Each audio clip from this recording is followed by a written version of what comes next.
Welcome to the Philosophy of Religion, and today's lecture is going to be on the challenge of religious pluralism.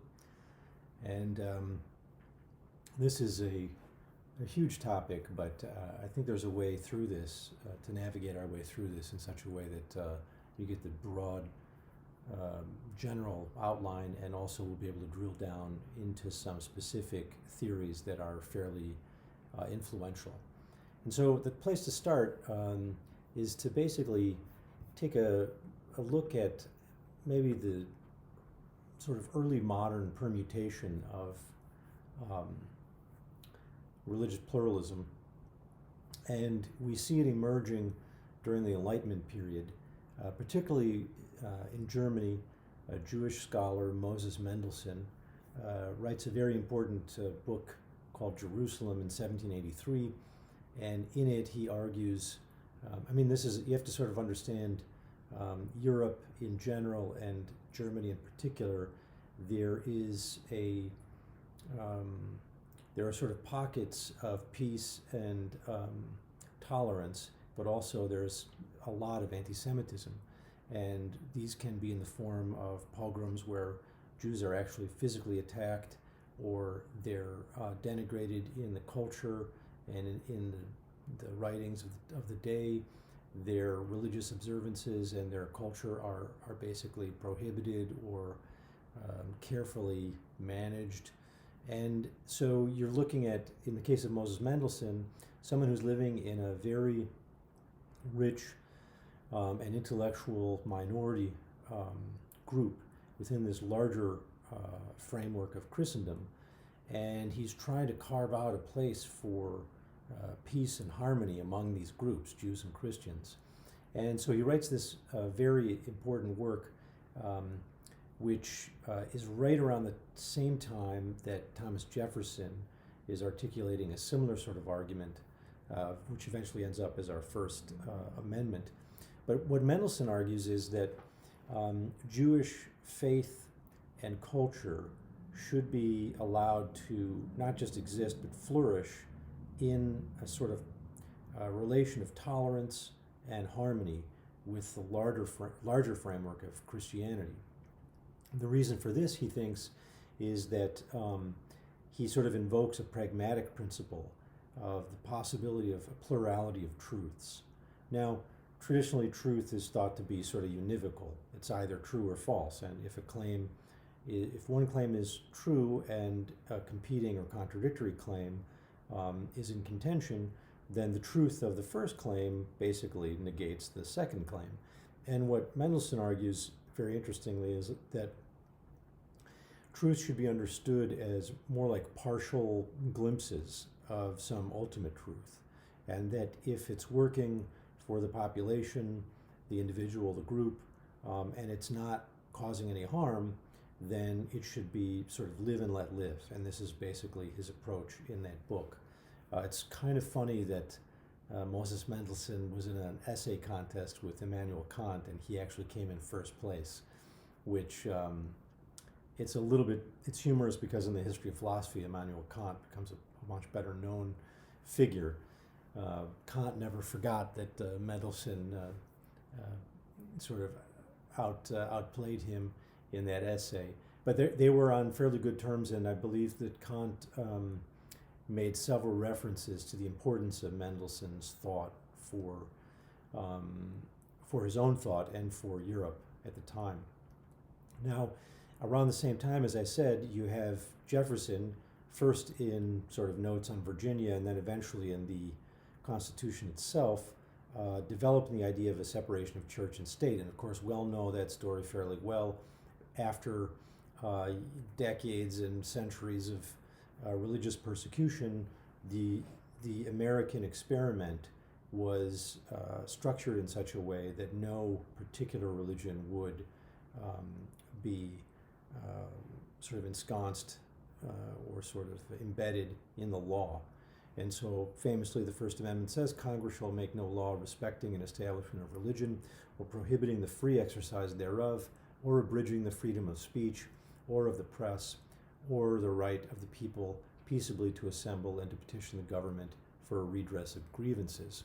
Now, This tradition gave us what is sometimes called cosmopolitanism, and it's the idea that living in places like Europe and the United States, you have what's sometimes called the melting pot of very different cultures meeting up, and the question becomes, how can they get along? How can they tolerate each other? How can they eventually cooperate?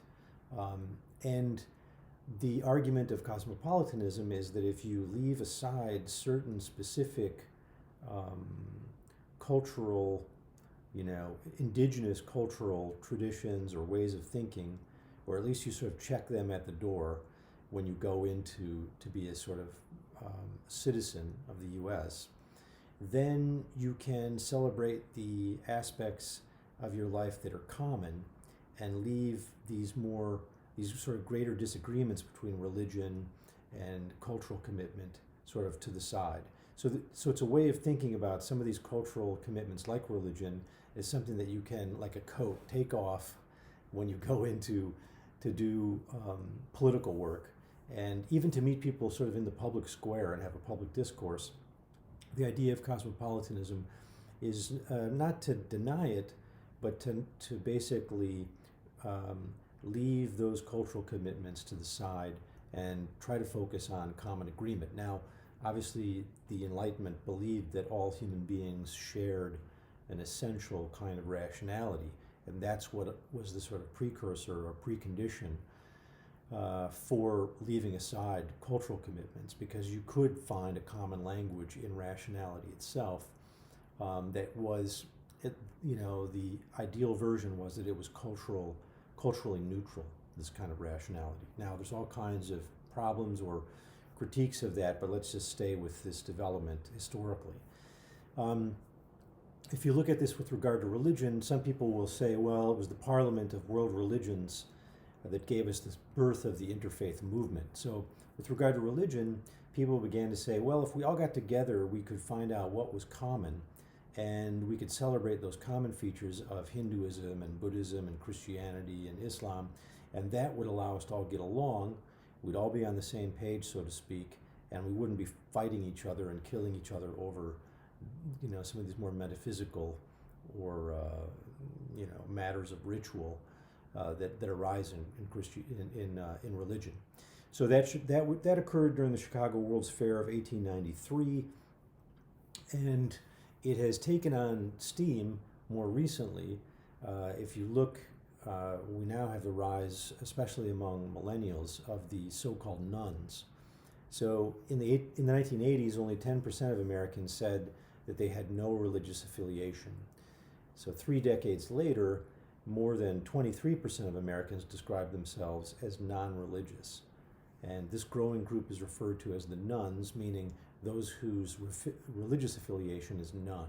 So if you ask, someone on a survey to mark their religious affiliation, there'll always be this box at the end that says none, and more people are checking that box.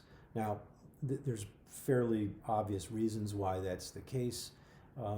There's tremendous amount of scandal and abuse. Millennials in particular have grown up with the sex scandals of the church, the Catholic Church. I think the Catholic Church scandals have much more media attention, but it turns out that in the larger numbers of the Christian church generally, all the various Protestant sex abuse is also very high. So millennials are raised in a media landscape which points this out and shines a light on it, as it should, and calls for justice. And on top of it, you've got jihad extremism in Islam, blowing up buildings on 9/11 and engaging in terrorism. You have Christian right-wing extremists also calling for violence. So for all these reasons, being a part of an institutional religion, a church in particular, a mosque, a temple, has been an unattractive option for many young people. So this is why you see it's a kind of the time is very ripe for interfaith dialogue and trying to build a religion that's somehow a combination of these different faiths, looking for the essential properties. So philosophically speaking now, what is really the challenge of pluralism? And to put it in a very sort of plain and perhaps juvenile way, there are just so many gods. What do we do when there are so many religions that proffer so many absolute truths, so many deities, so many messiahs, so many messengers? Here I just collected a series of images. In the upper left-hand corner you have Brahma, who is oftentimes considered to be the central god of Hinduism. The common sort of trinity is Brahman, Vishnu, and Shiva, but Brahman is oftentimes considered the creator god, and he's oftentimes characterized as having these multiple heads and faces. And there, if you look to the right, you've got Zeus throwing a lightning bolt, and you have a representation of Muhammad as the great last messenger of Islam, which I could get in trouble for because you're not supposed to represent Muhammad, but hopefully there'll be some concession in this case for educational purposes. And then below that, down on the right, you've got sort of representation of Yahweh. These are all, of course, artist versions, which are deeply flawed and problematic because of all kinds of issues of anthropomorphism, but I think they're really wonderful images. There in this sort of medieval drawing, you've got a representation of the Norse god Thor fighting a sea creature, and then you've got Jesus of Nazareth there at the bottom right. Now, these should be no mystery or news to anyone. They make up large swaths of the religious population of the world today, or at least in not too distant past. And the question is, which of these are true? And if one of them is true, what does that mean for the other representatives? So this causes a sort of interesting challenge for how do we reconcile competing claims of ultimate truth with regard to religion. Now, there are other tensions here as well, not just the personal gods that we looked at here a moment ago, but also the non-personal ultimates. Many religions have embraced the idea that there's a kind of force, or there's a kind of unconditioned reality that forms the ground of all contingent reality. The sort of world as we know it rests upon this eternal world of permanence. And so there's a lot of disagreement about what this is exactly, but here's just a quick tour of some of the options. If you look in the upper left-hand corner, this is a wonderful image taken from the Hermetic tradition of magic. And this is an esoteric tradition that goes back before the time of Jesus. Its origins are shrouded in mystery. Hermes Trismegistus is considered a kind of Egyptian Greek hybrid who basically represents the kind of marriage of Egyptian and Greek gods. But this had a huge influence. It basically was a kind of hidden tradition, pagan tradition, but it influenced the mystical traditions of the Pythagoreans and Platonic thinkers, and eventually up to the Neoplatonists and early Christianity like the Gnostics. And this was sort of at work alongside of sort of traditional history of philosophy in Europe. It's oftentimes not referred to very much, but it was in the same time that Newton was working out his scientific theories, he was also engaging in alchemy and Hermetic traditions on the side. That doesn't get discussed as often in the official story, but it's fairly common. In any case, the view there was originally that there is some kind of ultimate reality called the One. And the One basically creates all the rest of reality by a form of kind of emanation, almost like the sun emanates its light everywhere, and the rest of the world, our solar system for sure, is dependent upon or needs that light to exist. So too God is the One, which is undifferentiated and we can't know much about it, but it emanates out into these manifestations which we can actually encounter and experience in our, if not our daily lives, then at least through some kind of meditation, prayer, magical rites, and so forth. This was the view of the Hermetic tradition. So we can have some access through mediating symbols and so forth. But the East is also well known for having non-personal ultimates. There is the tradition of Dharma in the Vedantic or Brahmanistic tradition, where you can see this in the Vedas very clearly. Dharma is a system of reality, and we are trying to simply fulfill our duty as members of, a certain caste, of a certain species, and it's incumbent upon us to sustain this Dharma through our duty, through dedication and action in our duty, and this is part of this non-personal ultimate that pre-exists humans and other animals. And so too you find intimations of this within Buddhism. Nirvana is a kind of misunderstood concept. It's not a sort of heavenly beyond, but a kind of unconditioned state that human beings can have access to through enlightenment, various forms of meditation, and it's sometimes interpreted as a kind of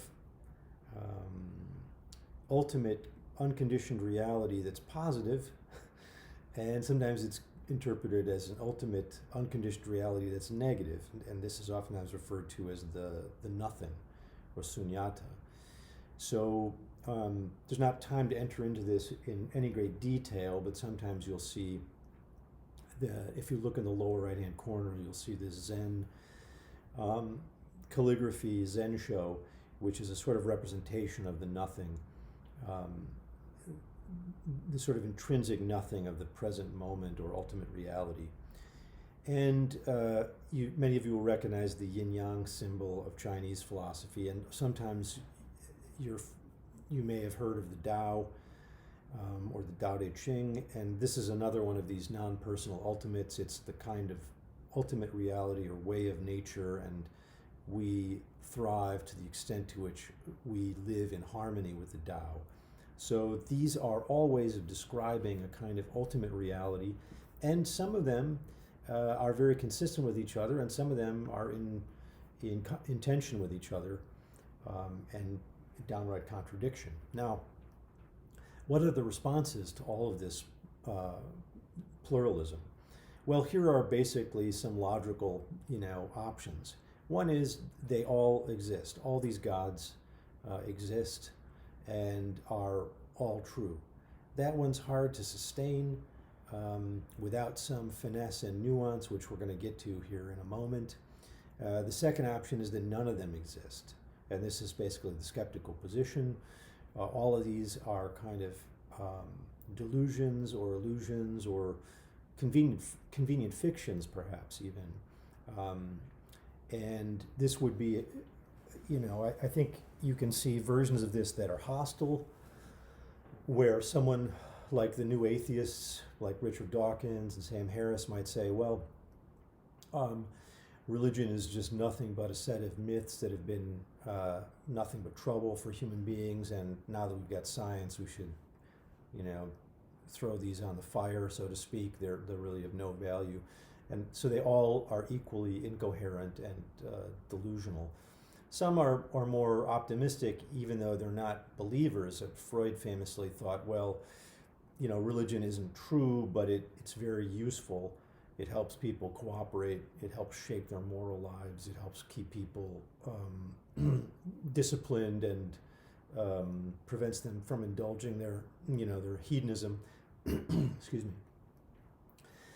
So those are options available. Number 3, some of the gods exist and some of them don't. So A would be my God is real and yours isn't. This is the dogmatic view. Some people will say, well, I as a Christian, let's say I'm a Baptist, I think that my God is real and the Muslim God, Allah, is some kind of false god, or the Buddhism tradition is just a set of myths that are not true, whereas Jesus is actually the Son of God. That's fairly common, and it's sort of the expected position of the believer in one faith. And that's basically been the story since the axial age for human civilization. There's another way of approaching this, I suppose, number 3, that some of them exist, that's not a commitment so much, and this would be B, you're agnostic. You think that, well, one of these religions might be true and the other ones are false, but I don't know which one it is. So I'm going to remain open-minded to the possibility that it's Islam or it's Buddhism. And so you'll oftentimes find the searcher, open-mindedly going about and exploring what are the options. Number 4, all religions capture some facet of the true God. And this might be seen as a more nuanced version of number 1, but this is the one we're going to spend quite a bit of time on in this lecture. And this is the sort of underlying principle in the interfaith movement. Number 5, so I'm going to come back to that. Number 5, religions evolved from myth to truth. So this is sort of Whiggish or progress view of religion. It's very common for both believers of monotheism and also anthropologists, particularly early anthropologists like Edward Tyler, to say things like, well, everybody started out as a kind of primitive religion, like maybe animism, where you saw spirits in nature, and then eventually you got to polytheism, and that was, the proponent of this view would say, well, that's more true than animism. But then eventually we got to monotheism, and that perhaps is more true than polytheism. And then if you want to go another step further, some intellectuals of this tradition argued that deism was the final step, where a specific religion like Christianity or Islam would fall away, and instead there would just be a worship of God as the creator, a kind of watchmaker God that is the architect of nature and who we should be reverential toward, but it's a kind of dispensing with traditional scriptures. And it was common for people like Jefferson to believe this. Very famously, Jefferson used to edit the Bible, take out all of the supernatural and the miraculous stuff, and what was left was pretty thin, and he would give that to people for Christmas. That was Jefferson's Bible. So that was the sort of deist position. All right, now let's look at an interesting argument here made by a philosopher, John Hick. And Hick is fairly famous for articulating something that's, I don't think it's of his own making. I think the roots of it are there in philosophers like Kant, Immanuel Kant, and no doubt earlier. But he was very good at expressing this, I think, in modern terms. So let's look at maybe the greatest forebearer of this view, which is the medieval Persian poet Rumi. And Rumi gives this wonderful quote. He says, "The lamps are different, but the light is the same." And this is taken to mean something like, each of the individual religions are different, but the light that they capture within, or that they're conveying, or that they're contacting or communing with, that one God, that ultimate God, is the same. So we have a kind of perspectival view where each religion is just getting one perspective. You probably know that old Buddhist allegory where, there was an elephant, and a series of blind men were asked to touch the elephant and then report to the emperor what was the elephant really like as an animal. And so the blind man who felt the trunk of the elephant said, "Oh, this animal is like a snake," and the blind man that felt the side of the sort of the chest area, the side of the elephant said, "Oh, this animal's like a wall," and the legs were like tree trunks, and so on.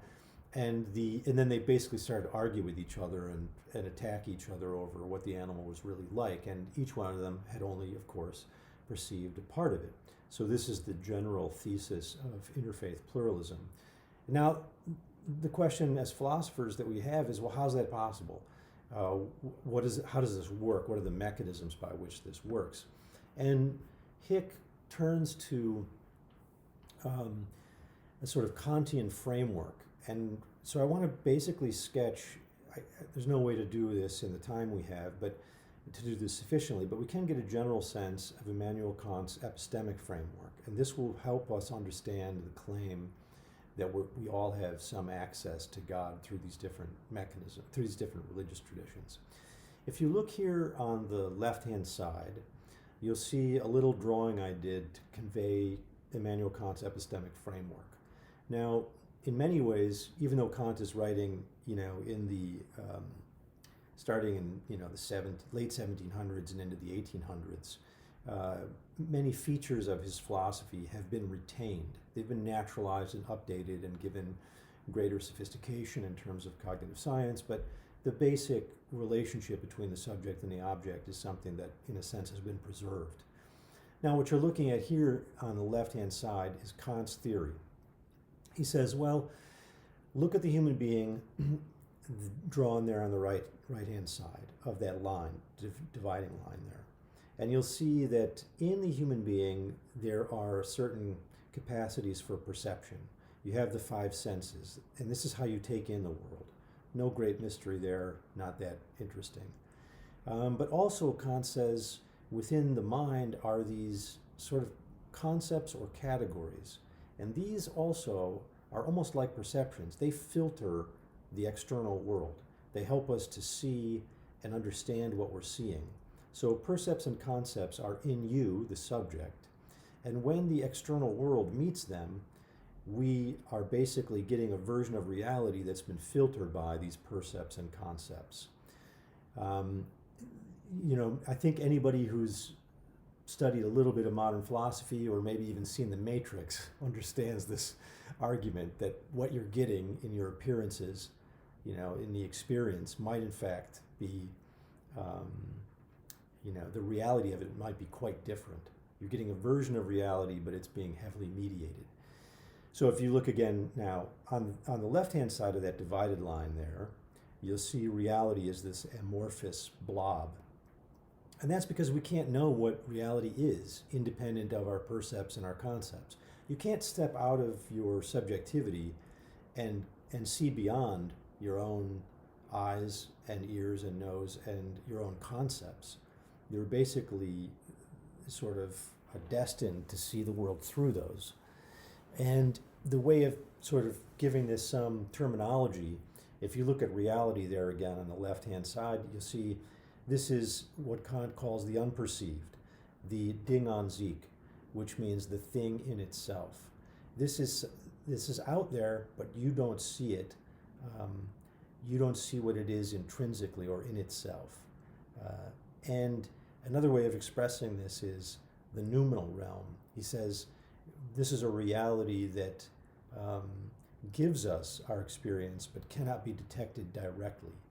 It gives us the datum. I mean, if you look at the word datum, data is just a Latin word which means that which is given. Do is dare is to give. So the datum is the given. So something has to be doing the giving of the datum for you to get the datum, and this is essentially what Kant calls the thing in itself. And you have no direct access to it. So on your side of the line, then, you'll see underneath that head is the word appearance and the word phenomenal. So these correlate with each other. Your experience of the real is what we call the phenomenal world because it's within experience, which means it's been filtered through perception and conception or understanding. So we live in the world of appearance. It's not make-believe, it's not fantasy, it's our version of reality which is connected to reality, which is the giver of this datum. It's just that we're not getting an unmediated, unsubjective, purely objective access to it. Now, that much is sort of straight Kant, but if you look now, I've redrawn the image on the right-hand side here, and I'm sort of looking at this as a kind of religious version of the argument, which is what our the philosopher John Hick wants us to notice. He says, so we're sort of in praise of the same light theory, different lamps, same light. Here's how this could work according to Hick. He says, now imagine that amorphous reality that we don't have direct access to, but is giving us a reality. Think of that as God. That is unperceived. It is sort of the noumenal realm, and it comes to us. It is basically manifested to us in the form of the different religions. So we see that if you're Jewish, you see ultimate reality through the Godhead of Yahweh. If you're Muslim, you see ultimate reality through this manifestation, Allah. If you're Hindu, you see this same reality through the manifestation that they call Brahma. And if you're, Hermetic proponent of esoteric magic, then you see it as the one. And then you'll see that there are layers of content within each of these manifestations. So if you're Jewish, you don't just think of Yahweh as being God. You have the Bible, you have the Torah, you have a whole set of stories, images, and properties that you can ascribe to your God, which include things like God is loving, God is vengeful, God is bliss, God is just. And so there you are again on the far right, and your mind and culture is processing the ultimate reality through its real manifestations, but you're basically getting access to this ultimate reality through these kind of mediating pathways. Now, to add one more layer on this, and then I think you get the whole picture, we can talk about mythological and religious truth. So here we see this same sort of format, but in addition to Yahweh, Allah, Brahma, the One, you have the traditions of personas or avatars. So for Christians, the avatar is Jesus, who is not just God, but is also man. And this is a way in which human beings then have some kind of mediated access to the divine, which otherwise would be unrelatable. Now we have a person, 2 arms, 2 legs, who has a story, and it's something that, people then worship and retell and create culture around. And this is a kind of avatar. In Hinduism, you have Vishnu, who also has other avatars like Krishna. And so all religions have these personas and avatars. Some religions more than others. I mean, Islam, for example, tries to avoid these kind of personifications and anthropomorphic moves as much as possible. They want you to focus entirely on Allah without too much imagery and symbolism, and they consider this to be potentially dangerous because of the danger of icons and so forth. But even there, you have the character of Muhammad, and the Quran is the story and the teachings of Muhammad, and so that in a way, even though he's a messenger, he is, in a sense, a kind of avatar, a way to relate to Allah through something that's humanoid-like. And so one way to think about this then is this is the way in which you can have something in mythology and religion that we could call true, according to John Hick. Now, it's true if the stories are, one, true manifestations. In other words, do they correspond to God, to the God reality? Are they really coming from God? So that's one way of saying that my picture, let's say I have a picture of a loving God within my Christian tradition or something like this, then it's true if in fact that set of cultural stories and beliefs is connected to, in some sense, is causally connected to this ultimate reality, God, out there.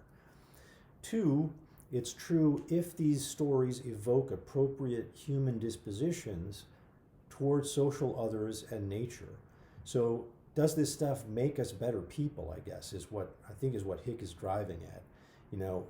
if you had a religion, let's imagine you had a religion where it was saying like, well, kill people you disagree with, or hurt the people you love. That, he's trying to make a case that would be an inappropriate human disposition towards others. Or if your religion was like, yeah, just carve up nature and abuse it all you want, that he thinks would also be inappropriate and therefore an untrue religion. Now, I think you can see right away there's some philosophical problems with this. One is how the hell do you establish any kind of correspondence to the God reality? So you have a set of beliefs or stories and you think they're true, but since you can't get around your own concepts and percepts, then how are you going to check to see whether it corresponds to the God reality out there or the Ding an sich? That seems hopelessly intrinsically flawed as a kind of way to corroborate your views. So that's, I think, probably the most important critique of this, or at least question for us. Now, let's then try to summarize this a bit. What are the pros and cons of this pluralistic tradition which we've just articulated? And just to remind you, this is the idea that the lamps are different, but the light is the same. So the pros are pretty clear. One, it recognizes the value of different religions. It helps us tolerate, a very different religion than the one you were raised on. And I say tolerance and more because oftentimes, people in the interfaith movement, they don't just tolerate others. They actually think there's some value in their customs and traditions and their views of God that are positive. It's not like a necessary, it's not that other religions are irritating and you just have to tolerate them. It's that there's some kind of wisdom in them and you can connect to that in some way. And another pro of pluralism is number 2 here, that it explains the error of dogmatists who confuse their lamp for the light itself. So it's a good way to explain why people become sort of fanatical or overly attached to their religious tradition. The argument here is that they've confused all of those sort of avatars and personas that are downstream from reality for reality itself. And it's a kind of a human mistake according to this view, and it happens all the time. But now, according to the interfaith movement, you can see what's actually happening there, and maybe the way around it, or at least some way to navigate it or educate it. What are the cons? What's wrong with this form of, particularly John Hick's version of pluralism? And I think I could think of sort of 2 things. One is that it lacks clear criteria for ruling out wacky cults. And I'm leaving this sort of general, you plug in which wacky cult you're thinking of here, but it's pretty clear there's some wacky stuff in terms of religious traditions, and some stuff that we would consider to be not just antisocial, but dangerous, or so magically supernatural as to have no connection to the lived world of experience. And it's unclear how to rule some things in and some things out of religion. For example, John Hick seems to think that all of this argument applies to axial age religions. Namely, he's thinking of monotheisms, essentially. And I don't know that he's entitled to make this sort of draw this line in the sand where he's saying, well, the pagan polytheisms before Judaism and Christianity, that stuff, that's not seeing a part of God. That's not one of the lamps that accurately captures the light. But I don't know where he gets off making that distinction, because you'd have to be able to access the causal connection between ultimate reality and your religious story in order to say, well, that one is legitimate and these other ones lack the causal connection. But as we've already explained, if you're subjectively locked into the kind of mind of the human being that that Kant outlines, then I don't know how you can have direct access to.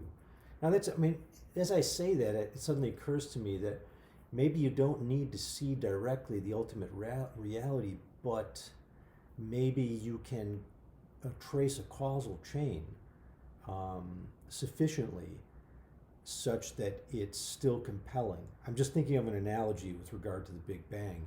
Nobody sees the Big Bang directly, and yet we are able to detect, changes in background radiation and redshift and all this stuff, and we can reasonably have a sense through a causal chain of what happened during an event for which we have no direct access.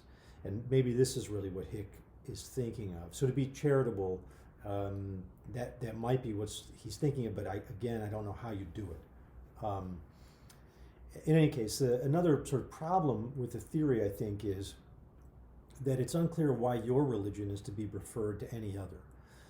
So this is the credibility question. It might be maybe just a subspecies of my objection number one, but it's very common for somebody like Hick himself, who was a Christian, to say, well, all religions of interfaith grasp some part of God, but mine just a little more.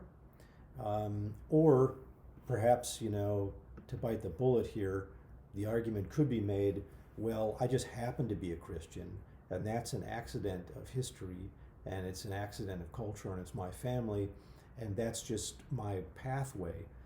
Other people who are born into other cultures have their pathway. All pathways are fine. That's a way of saying, well, I don't have to establish the dominance of mine. I accept the historical contingency of my own birth and my own people and my own religion. That's possibly a way to handle it too, although I suspect most believers would be unsatisfied by that notion of your particular religion, that sort of defense of your particular religion.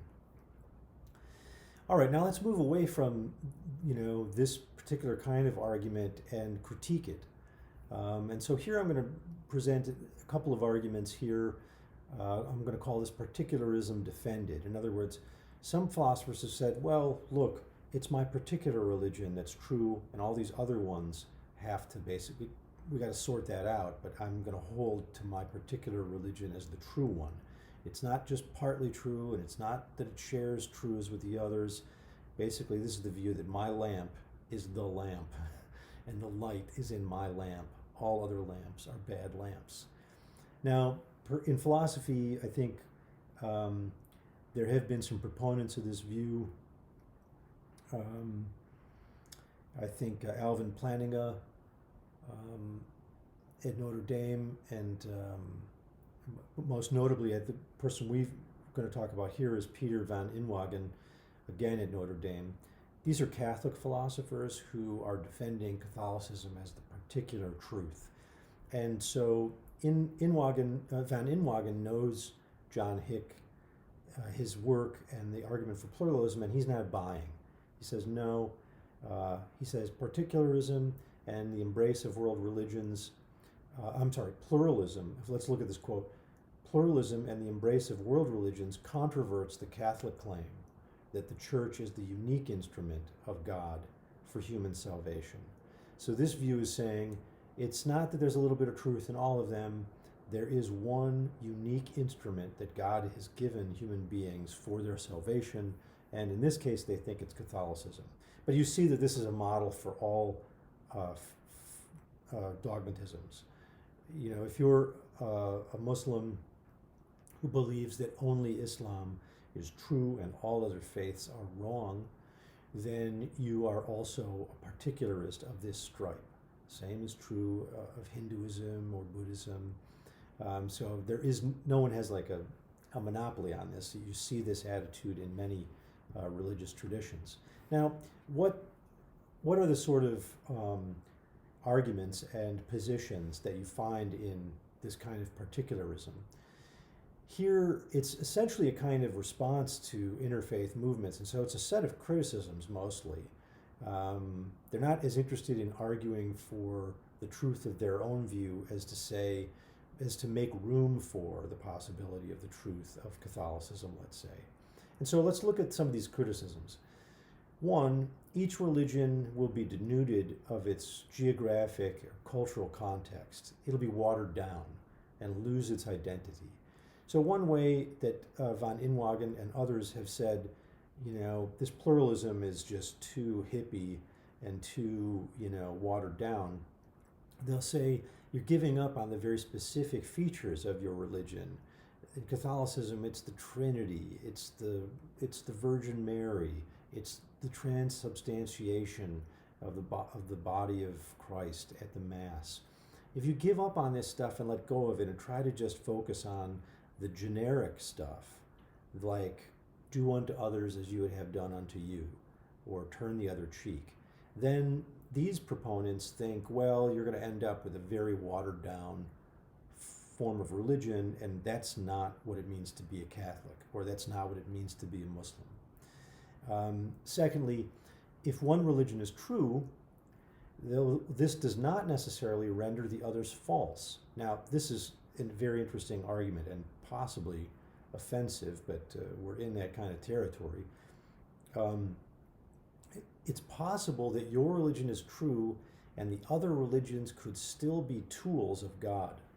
So von Inwagen suggests, for example, he says, quote, God may have shaped Islam partly to be a reproach to a complacent Christendom, end quote.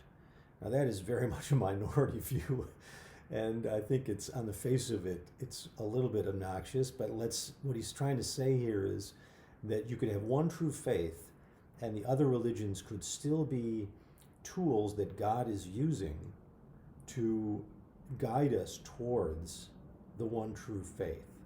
So again, fairly condescending view of all other religions, but he thinks at least this makes sense conceptually, logically, even though I think for many people in the liberal tradition this would be a fairly hard pill to swallow.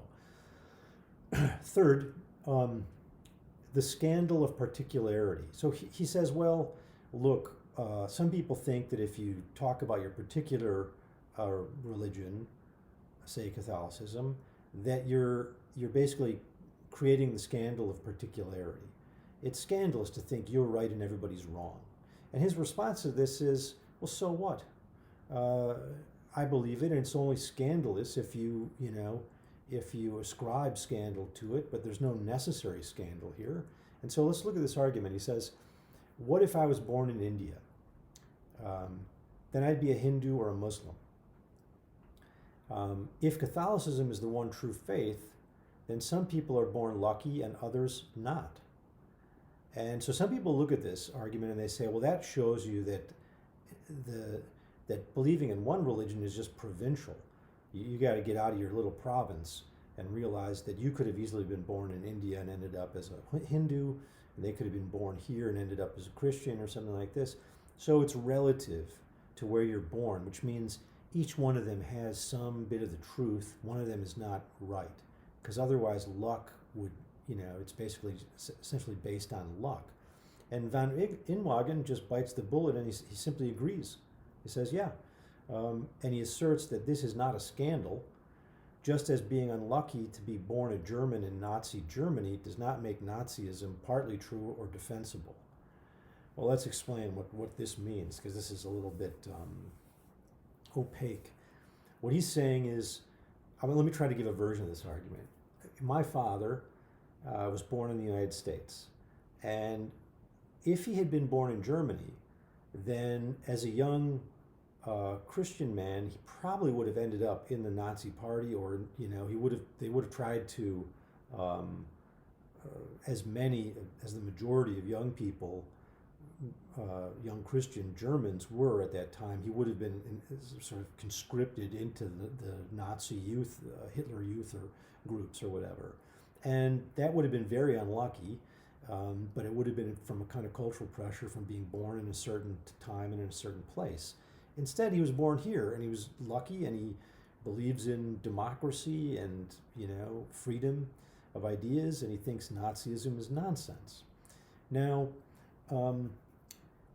what von Inwagen is arguing is that even though he was lucky to be born an American, that doesn't change the truth claim, which is that the American democratic way is the superior way to the Nazi way. And so it's true independent of where you're born, whether you're lucky or unlucky. And we would never argue that just because there were a bunch of kids who were made into Nazis and a bunch of people believed in Nazism, that therefore Nazism has part of the truth. We would never make that argument. That just seems intuitively wrong. And he's saying the same argument could be held for other religions, that just because you're born, a Hindu in India, and you believed it all your life along with other millions of people, doesn't mean that you automatically have some part of the truth. It just means you were unlucky from this point of view to be born in India at this time. So it's a strange argument, and it's worth at least understanding. All right, then lastly, I'm calling this the non-convergence problem, and this also I think is fairly interesting. It's common for the interfaith person to say, well, your views, let's say in Islam, that are incompatible with the views in Judaism or Christianity or Buddhism, those views have to be edited out, and those are not the essential forms of Islam or to be a Muslim. We have to pick the stuff that all the religions agree on. Like, you look for a place where Muhammad said, hey, be nicer to people, or here's one that's actually part of the 5 pillars, which is give alms, give to the poor. So the interfaith proponent will grab onto that and say, that's the essential true Islam, not this other stuff about very specific sort of rules, regulations, and rituals. That's not essential Islam. It's this idea of giving alms or charity. What von Inwagen argues here is that that's a bit arrogant, he thinks. He says it's arrogant to tell another religion, for example Islam, that the areas where it contradicts other world religions are not essential Islam. Leave it to Muslims or Christians to tell us what is essential, not elite liberal arts professors. So this is kind of a dig that the particularist is bringing against the pluralist, and saying that you're very comfortable telling people what is their correct religion and what is their incorrect religion, and he finds this to be smug and perhaps indefensible. All right, now let's leave aside these criticisms. I'll leave it to you to decide which, if any of these seem compelling to you. Let's return briefly to consider one last form of pluralism. And, well, there's multiple other forms, but I sort of am housing them under a general sort of umbrella of Pluralism Reconsidered. I want to look specifically at the arguments of Janine Diller, who's at the University of Toledo, and also my own work here. There I am on the right, Stephen Asma, Columbia College, Chicago. And my own work on Why We Need Religion, the book for Oxford, is basically based on a sort of emotional defense of religion, and there's a kind of pluralistic approach there.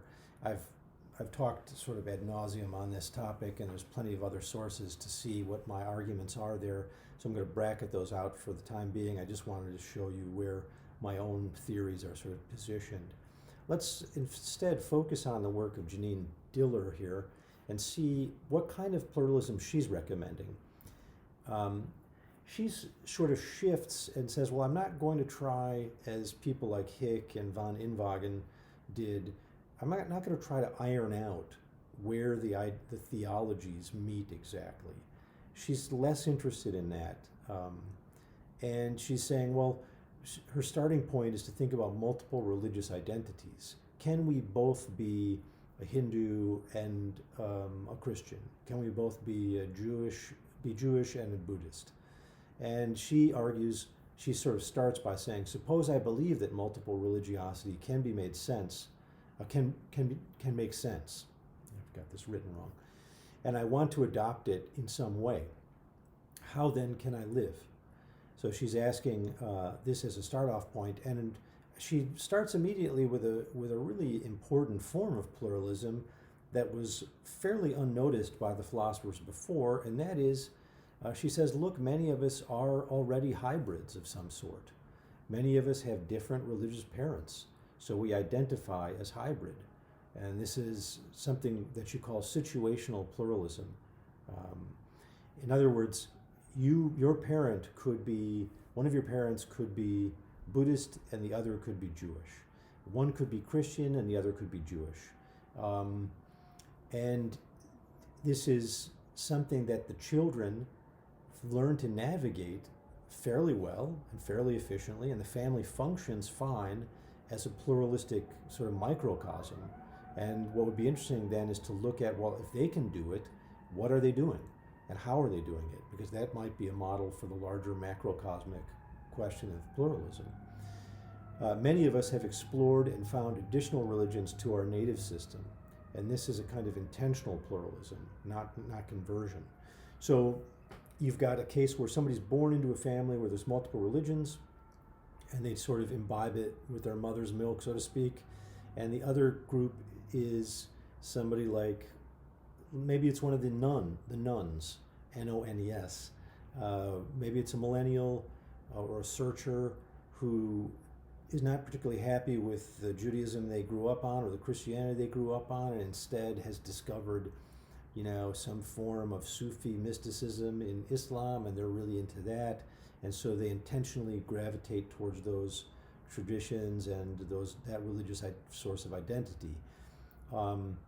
And this is not necessarily that you convert, but you almost augment or annex your religious tradition with other religious traditions. And people do this all the time. So our philosopher here, Diller, is asking, well, how is this done? And one of the things she does, is she says, well, let's look at the ways of synthesizing.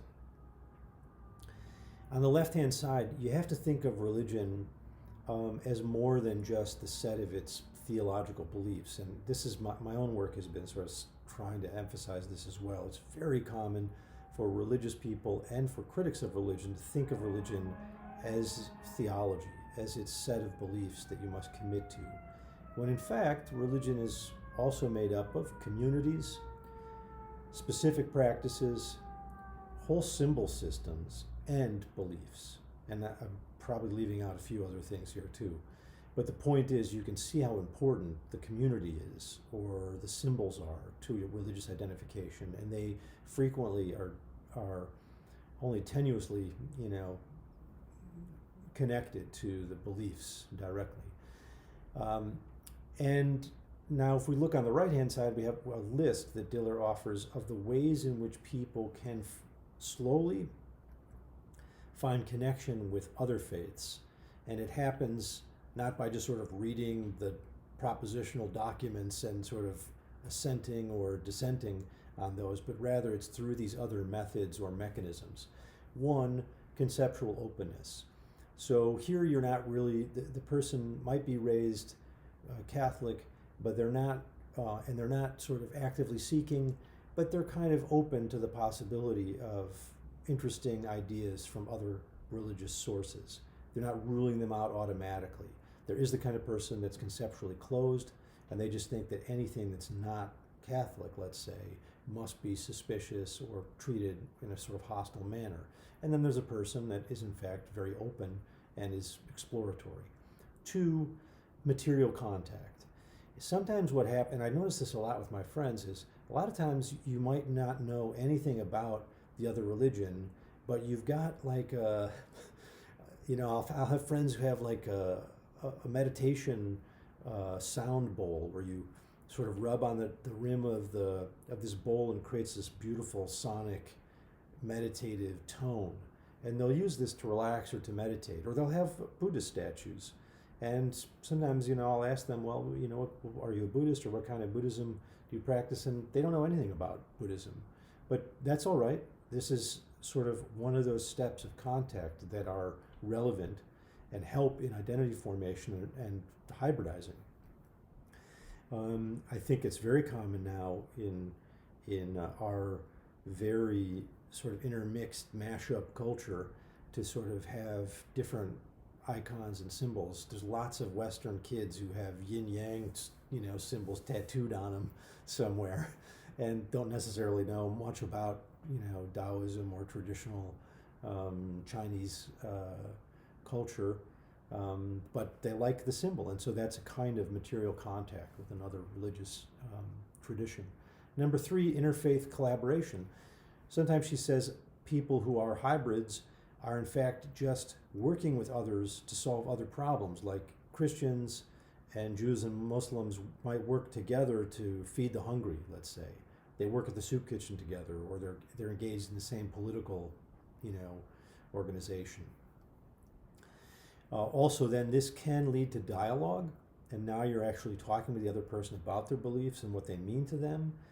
That might, in fact, lead to comparative theology. I don't think this is actually a flow chart. It doesn't have to go in this order.